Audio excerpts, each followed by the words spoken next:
आज के समाज का जो मानसिक स्तर है, जब हम त्याग की बात करते हैं कि गंदे आचरण नहीं करने चाहिए, तो जो समझाया जाता है और जो समझ है आज की आधुनिक, वो ये समझ है, कुछ ऐसे जनों ने ये निर्धारित भी किया है कि बहुत भोग कर लेने पर फिर समाधि की प्राप्ति होती है।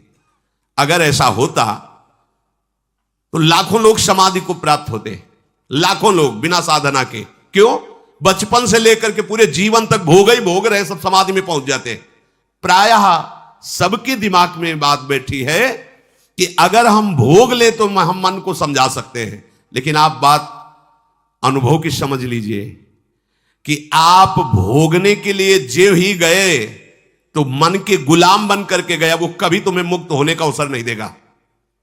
और आज तक किसी ने भी ऐसा नहीं कहा भोग भोगने के बाद कि आज के बाद मैं प्रण करता हूं, मैंने जान लिया कि इसमें सुख नहीं है, आज के बाद कभी भोग नहीं भोगूंगा।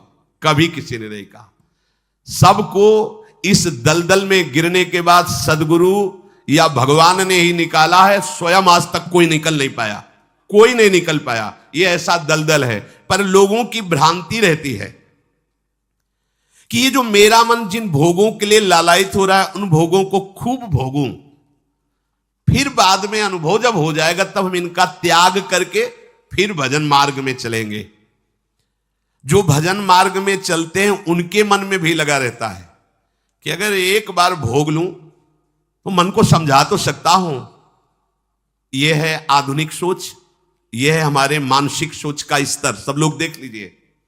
अब भागवतिक सोच और शास्त्र सिद्धांत का जो मत है वो ये है, ये डंके की चोट से गाया गया है और इसी मार्ग में चल करके समाधि को प्राप्त हुए महापुरुष। एक भी कोई ऐसा समाधिस्थ महापुरुष बता दिया जाए विश्व में जिसने भोगों के भोगने के बाद समाधि को प्राप्त हुआ हो। जैसे हम भोजन कर लेते हैं तो लगता है अब कुछ नहीं, लेकिन 6 घंटे व्यतीत होते होते पर्चा बन जाएगा कि ये चीज फिर चाहिए खाने को।